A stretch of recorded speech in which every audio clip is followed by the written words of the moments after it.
Hi everyone, my name is Arancha Saunders and I'm here with my friend Lache. She's a correctional officer of Rikers Island and she is going to be introducing herself to you guys. So, hey Lache. What up, girl? No. So you can tell them about yourself and, About the job Yes. and stuff? Okay. Yeah. Okay, well, I'm a correction officer at Rose M. Singer Center. That's the women's facility on Rikers Island. And I've been there. I've been an officer for a year. And A year's a long time. yeah, it is. You know what? When you're in jail, a year feels like forever. Really? Yeah, because every day feels like forever. But don't they say that a year is like the way they do it if you're serving time in prison isn't like a year or jail? Isn't like a year like broken up into certain times? Are you like referring to like good time? Like if you get sentenced to a year, you have good time, so you get out in 8 months? Yeah. Okay. Okay, yeah. But not for an officer, like, because I ain't getting out for 22 I know, but and still, a half like, years. A year is like, is it a long, like, you think it's a long time? A year? Working in there? Yeah, because, okay, so every day you go to work, first of all, a lot of times you do 16 hours a day. Yeah. So every day you go to work, you're anxious because it's very random. Like you'll have like 10 good days. I always tell people this, like, you'll have 10 good days. No, out of 10 days, right? You'll have 8 good days and then 2 bad days. And then on those 2 bad days, it's so bad that you want to quit. Like, it's to a point like you want to cry, quit. Right. Because I've cried. Right. Yeah, I mean, it's a hard job. I think it is a hard job. There's a lot of things that go on, and you have to keep people's. Do you have to protect them more? You have to protect. So? You have to protect people. You have to protect yourself. The job of an officer is care, custody, and control. Right.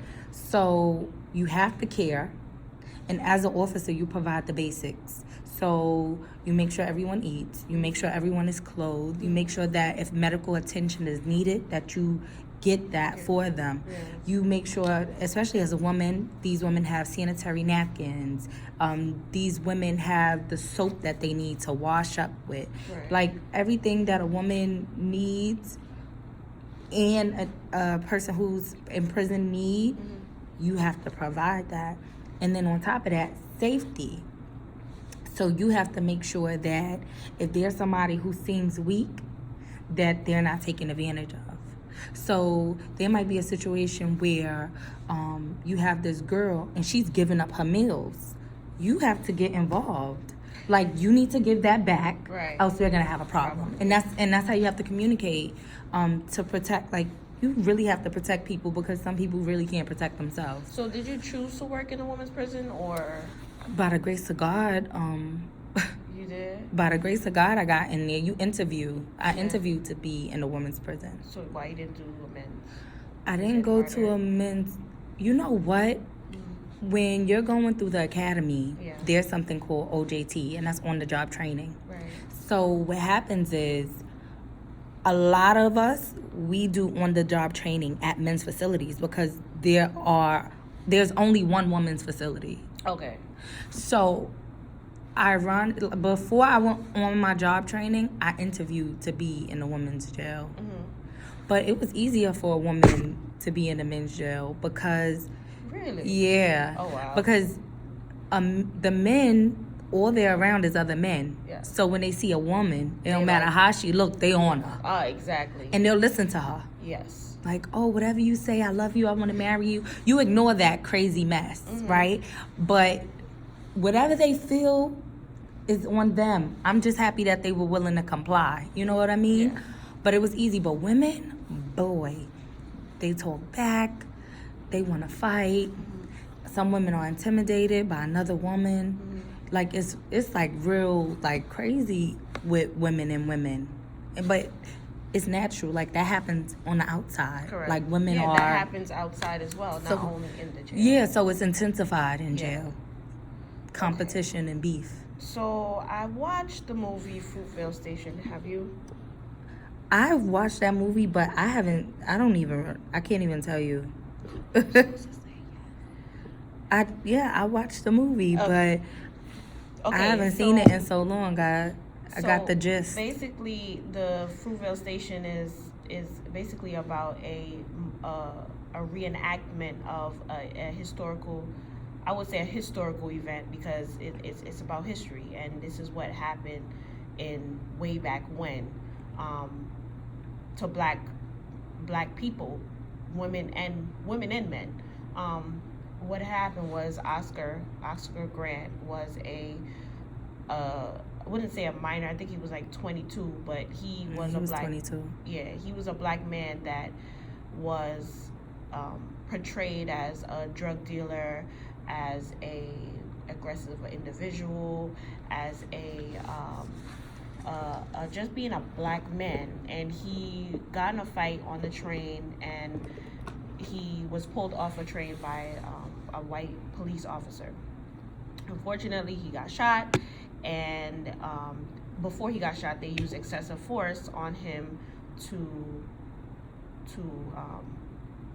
what is the word I'm looking for? Apprehend. To apprehend him, yes. So then they shot him in his back, and he left behind a very young daughter at the time, and a girlfriend. And this happened December 31st, 2018 into January 1st, 2019. What do you think about using excessive force? Like, do you have to use excessive force in the prison, in the jail, rather, or what do you think? What is your perception on excessive force? Excessive force is not necessary. Mm-hmm. It's excessive because it's not necessary. You're supposed to, as an officer, use enough force to apprehend a suspect. That's it. Like killing, and like when we're training, they teach us that deadly physical force is the last resort. That is not the first thing you're supposed to do. You're supposed to exhaust all options before you even touch your firearm. Yeah. And then, let me tell you what's crazy. Even if you don't use your firearm, if you take it out of the holster, it's considered a use. Really? Yeah. I did not know that. It's considered a use. Oh, wow. That is the last resort, period. Right. It's not necessary. Right. Excessive force is never necessary. So that should be the last thing on the officer's mind. Right. But see, I don't know how police officers are trained. Trained, yes. Because They're trained differently. They are. Yeah. Like with us, we don't have firearms on us inside the jail. So we don't have, carry. Tasers and stuff? No, we have pepper spray. And we call it OC. But it's pepper spray. And in our training, we all get pepper sprayed. And that's just what it is. We have extensive training on how to use our firearm, and but as far as pepper spray, that should be like it. You know what I mean? Yeah.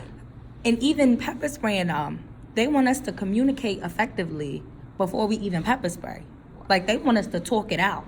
Yeah.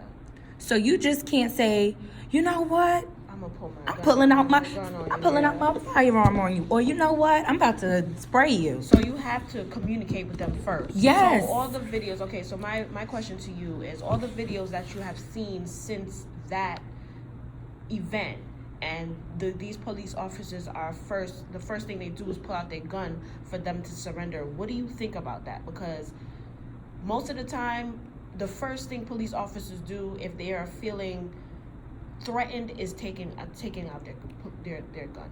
Let me tell you something.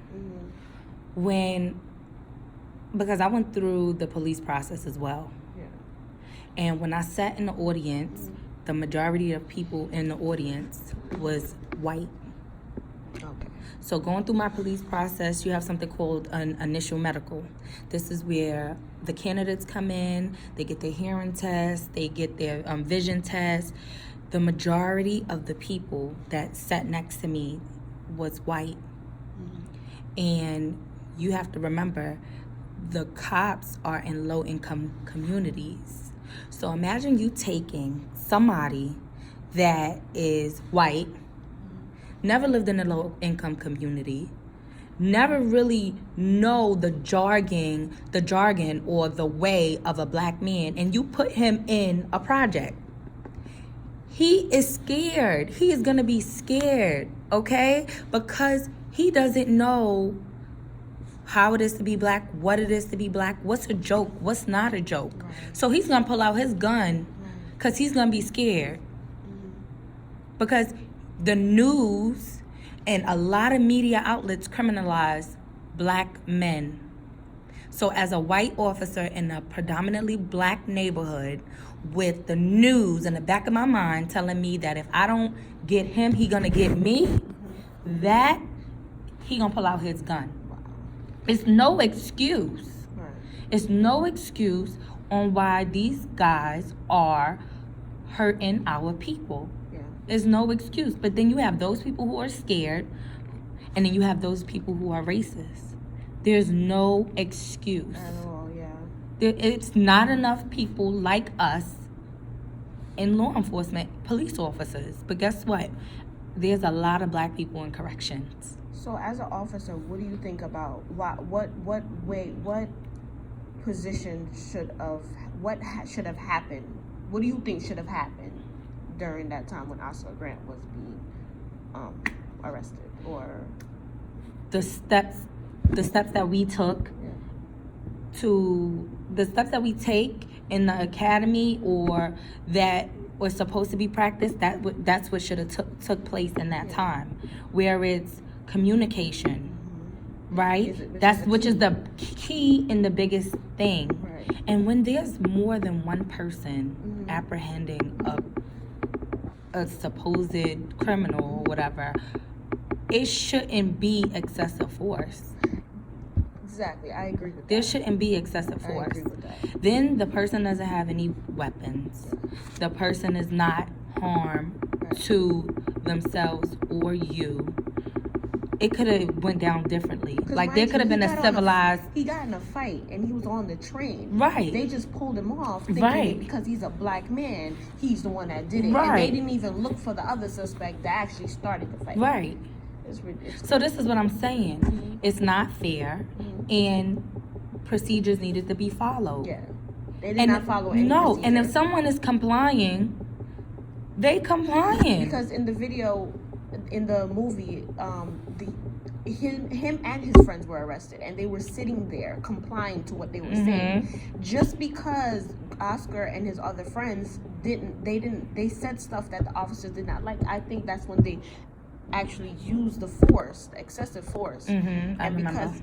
Because of that, that is when I'm guessing the other police officer got his adrenaline was going on, and then that's when he pulled out the gun and shot him. I don't think that's fair. That's ego. Yeah. That's ego. And there, you can't have an ego in law enforcement. I'm gonna tell you that right now. You can't. I go into work, I can't think I'm bigger and better than these women out here, because one wrong move and anybody could be an inmate. If anything, your job is to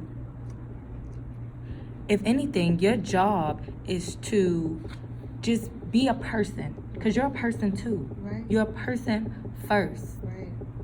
You know what I mean? And of course you have to protect yourself. Right. You have to. Oh yeah. You have to protect yourself. Yeah, definitely. Well, that is it. Thank you so much, Lache. You're welcome. You are the bomb. Thank you. And this is the end of the interview.